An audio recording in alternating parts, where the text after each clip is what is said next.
बस एक और ईएमआई और मेरा सपना पूरा हो जाएगा। इससे मैं अपनी फेवरेट 55 इंच स्मार्ट टीवी ले लूंगा और वो भी नो कॉस्ट ईएमआई पे। अरे ब्रो, लेकिन आपके तो ऑलरेडी 2 ईएमआई है, पहले उसे तो खत्म करो। और वैसे भी तेरी टीवी तो अच्छी चल रही है, तो नई टीवी पे क्यों इतने पैसे खर्च कर रहा है? क्या फर्क पड़ता है, थोड़ा थोड़ा करके ही तो बनना है। लोग देखेंगे तो कहेंगे वाह क्या लाइफ है, इसकी लाइफ तो सेट है। लोग मुझे अमीर समझेंगे और क्या चाहिए। लेकिन ब्रो, अरे तू हट यार, मैं चला अपनी टीवी लेने।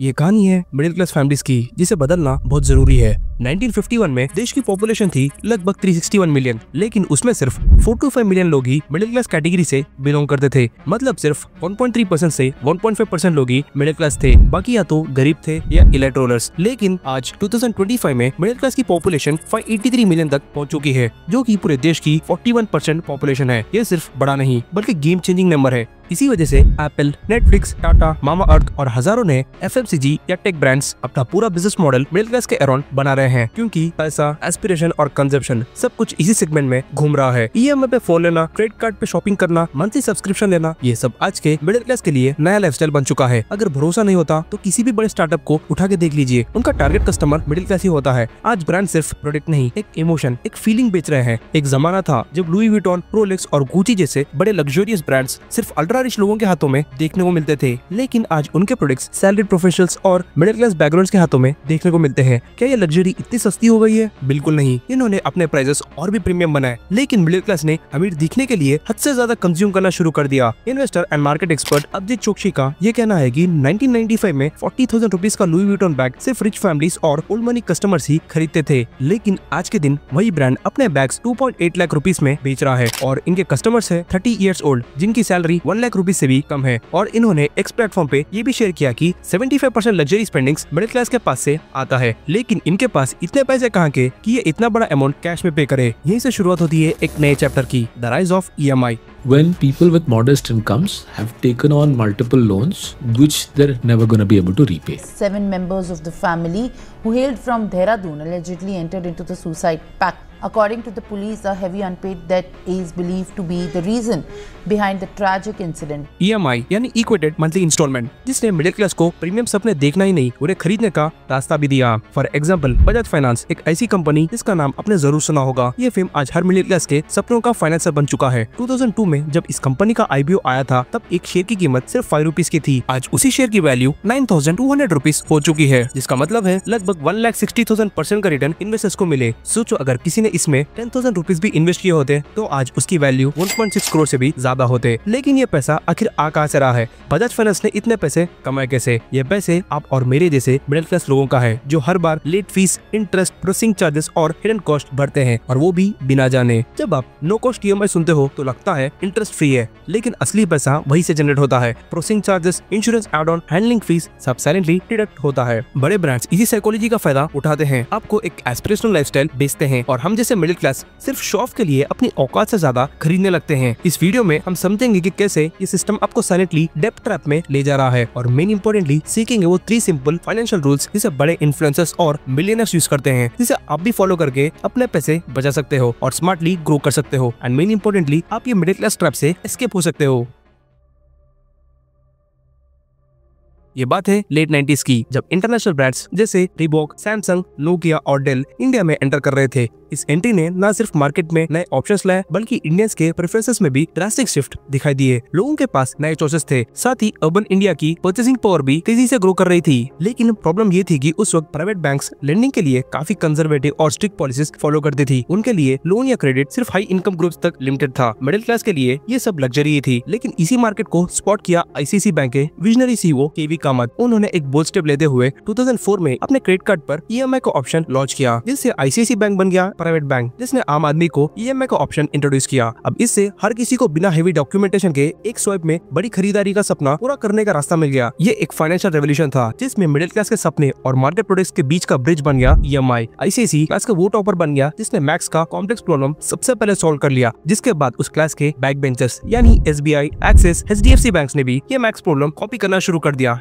इनफैक्ट मैं मैक्स की बात नहीं कर रहा हूँ, जब EMI का कॉन्सेप्ट इंडिया में लॉन्च हुआ तो इसका मकसद सिंपल था, सैलरीड प्रोफेशनल्स को उनकी जरूरत की चीजें जैसे टीवी, फ्रिज, वॉशिंग मशीन या लैपटॉप लेने के लिए इंस्टेंट क्रेडिट प्रोवाइड करना बिना उनकी सेविंग्स को डिस्टर्ब किए। लेकिन इस फैसिलिटी के बाद इंडियन मार्केट में कंज्यूमर बिहेवियर ड्रास्टिकली बदल गया। पहले लोग किसी प्रोडक्ट को खरीदने से पहले महीने सेविंग्स करते थे और जब पूरे पैसे जमा होते थे तब जाके वो चीज कैश में खरीदते थे। लेकिन क्रेडिट रेवोल्यूशन ने एक नया माइंडसेट डेवलप किया। बाय नाउ पे लेटर बैंक्स ने आसान भाषा में कह दिया, जो चाहे वो ले लो, पैसे बाद में दे देना। और हम इंडियंस ने भी इस लाइन को सीरियसली ले लिया। सिर्फ कुछ सालों में ही प्लास्टिक मनी यानी क्रेडिट कार्ड्स का क्रेज मिडिल क्लास इंडिया में एक्सप्लोड हो गया। 2008 तक इंडिया में लगभग 28 million credit cards active circulation में थे। यही नहीं, आरबीआई के अकॉर्डिंग 2008 तक इंडिया का credit card outstanding loan 20,120 crore था, विच वाज 55% मोर देन 2007। ये एक अलार्मिंग स्पाइक था जो दिखा रहा था कि लोग एग्रेसिवली क्रेडिट यूज कर रहे थे लेकिन रीपेमेंट में डिसिप्लिन फॉलो नहीं कर रहे थे। बैंक्स के लिए भी ये एक डबल एज स्वॉर्ड बन गया था। जितना ज्यादा लेंडिंग बढ़ रहा था उतना ही डिफॉल्ट रिस्क भी। सिर्फ न्यू दिल्ली के कोर्ट्स में ही बाउंस चेक्स और डिलेड EMI पेमेंट्स के 4 लाख से भी ज्यादा केसेस रजिस्टर हुए थे।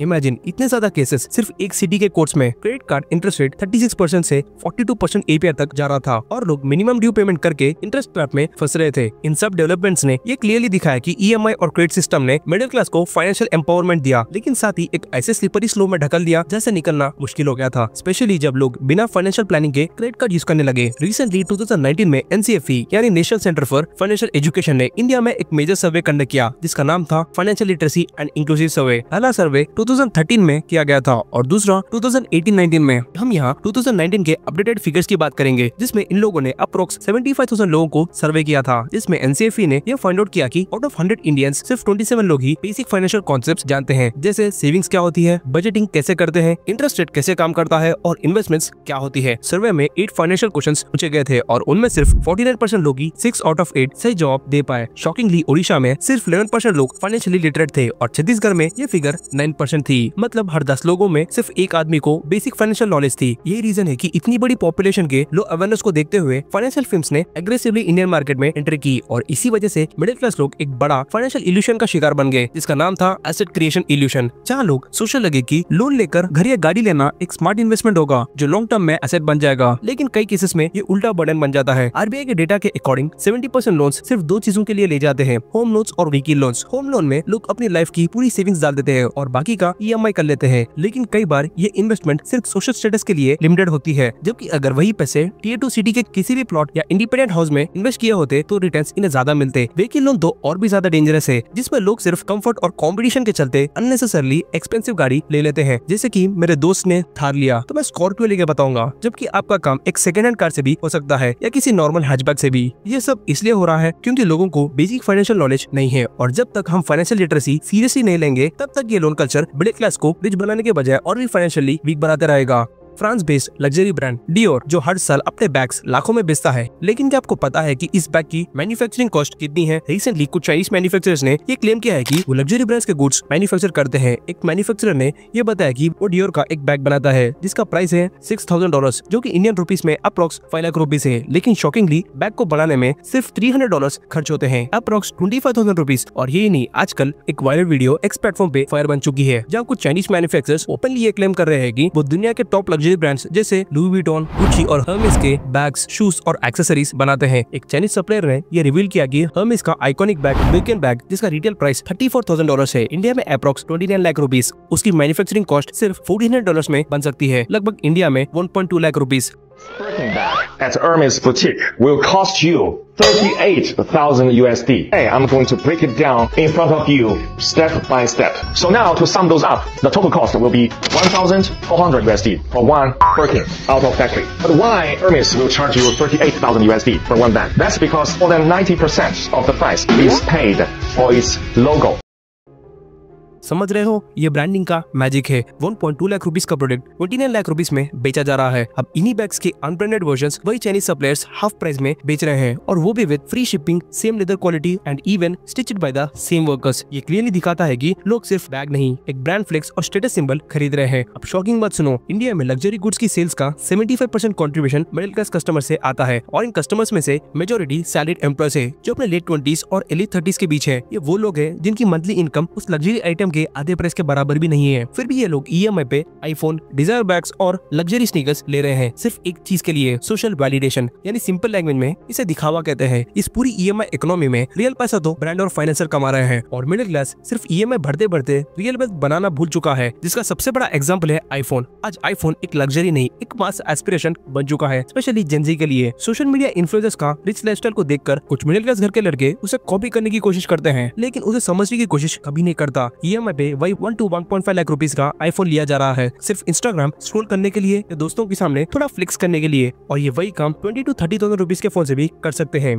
बिना स्ट्रेस, बिना लोन और बिना बर्डन के। लेकिन आज के मिडिल क्लास ने जरूरत और स्टेटस के बीच एक लाइन ही मिटा दी। आईफोन लेना गलत नहीं, लेकिन बिना फाइनेंशियल प्लानिंग के लेना, सिर्फ दिखावे के लिए लेना, ये एक स्लो पॉइजन बन चुका है। और ये ऑब्सेशन सिर्फ फाइनेंशियल लॉस तक लिमिटेड नहीं है, इसका साइकोलॉजिकल इम्पैक्ट भी कई गहरा है। 2024 में मुंबई के एक 18 ईयर ओल्ड बॉय ने अपने फादर से 1.5 लाख रुपीस का आईफोन मांगा, लेकिन जब उनके फादर ने 20,000 रुपीस का वीवो फोन दिया तो लड़का इतना डिप्रेस हुआ कि उसने सुसाइड कर लिया सिर्फ एक आईफोन के लिए। ये कोई अकेली स्टोरी नहीं है। इंडिया में कई टीन्स सिर्फ इसलिए आईफोन खरीद रहे हैं ताकि फ्रेंड सर्किल में रिस्पेक्ट मिले, ताकि उन्हें बेटर ट्रीट किया जाए। सोचो, अगर किसी के माँ बाप उनके बच्चों से तभी प्यार से बात करेंगे जब उसका बेटा या उसकी बेटी आईफोन मेंटेन करेंगे या कोई ब्रांडेड गैजेट मेंटेन करेंगे। ऐसा नहीं होता है, क्योंकि फैमिली इज फैमिली और रिश्तों का मूल गैजेट से नहीं होता। लेकिन अगर आपके फ्रेंड का रिस्पेक्ट आपके फोन के मॉडल पर बेस्ड है तो उस ग्रुप से एग्जिट करना ही वाइज डिसीजन होगा, क्योंकि अपनी सेल्फ वर्थ कभी भी किसी ब्रांड के ऊपर डिपेंड नहीं करनी चाहिए।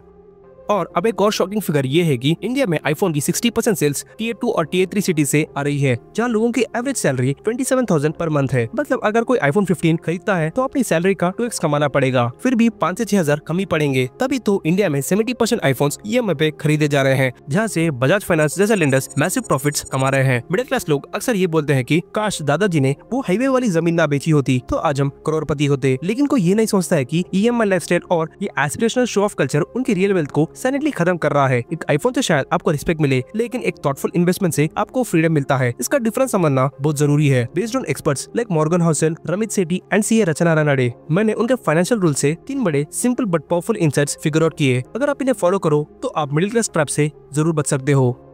Rule number 1, say no to lifestyle upgrade on EMI। मतलब EMI सिर्फ उन चीजों के लिए लो जो जरूरी हो, not to upgrade your lifestyle. EMI 2 types के होते हैं, bad EMI, good EMI। Bad EMI जैसे एक परफेक्टली फाइन सोफा है, लेकिन वो सिर्फ थोड़ा पुराना लगने की वजह से रिप्लेस करना, वो भी EMI पे खरीदना, is bad EMI। Good EMI मतलब जब फ्रिज इतना खराब हो गया है कि लाइट का बिल डबल आ रहा है, तब उसे रिप्लेस करना, ये है गुड EMI। दोनों चीजें कुछ टाइम बाद अपनी वैल्यू लूज करते हैं, लेकिन fridge is need and sofa is want. बस एक सिंपल रूल याद रखो, जरूरत पे पैसा लगाओ, शौक पे नहीं। शेयर विद योर फ्रेंड जो एवरी 8 to 12 मंथ्स में एक न्यू फोन अपग्रेड करता है, जबकि वही फोन 3 से 4 साल आराम से चल सकता है। थोड़ा इंस्पिरेशन चाहिए तो घर के पेरेंट्स से लो, पापा का 4 साल पुराना फोन आराम से चल रहा है बिना कंप्लेंट किए। यही माइंडसेट मिडिल क्लास ट्रैप तोड़ता है।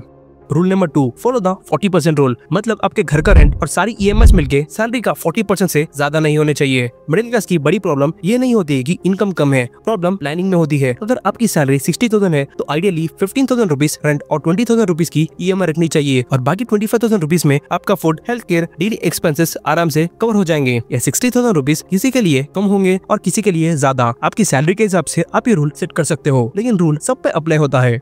Rule number 3, save first and spend later. हम इंडियंस पहले खर्च करते हैं, बचा तो सेविंग्स वरना जीरो। गलती वहीं से स्टार्ट होती है। सेविंग्स को बिल की तरह ट्रीट करो, जैसे ही सैलरी आए सेम दिन 5,000 रुपीज की SIP ऑटो डेबिट पे सेट कर दो। सिर्फ 2 साल में ये अमाउंट 1.2 लाख रुपीज से भी ज्यादा बढ़ जाएगा, वो भी बिना स्ट्रेस के। और इसे किसी फोन, शॉपिंग या वेकेशन पे मत यूज करो। ये बनेगा आपका emergency fund, job loss, accident या मेडिकल इमरजेंसी में ये काम आएगा, वरना लास्ट मोमेंट पे क्रेडिट कार्ड या पर्सनल लोन का ट्रैप तो रेडी रहेगा। अगर 5,000 रुपीज मुश्किल लग रहे हैं तो 500 या 1,000 रुपीज से शुरू करो। मैटर ये नहीं करता है कि आप कितना इन्वेस्ट कर रहे हो, बल्कि आपकी इन्वेस्टिंग हैबिट मैटर करती है।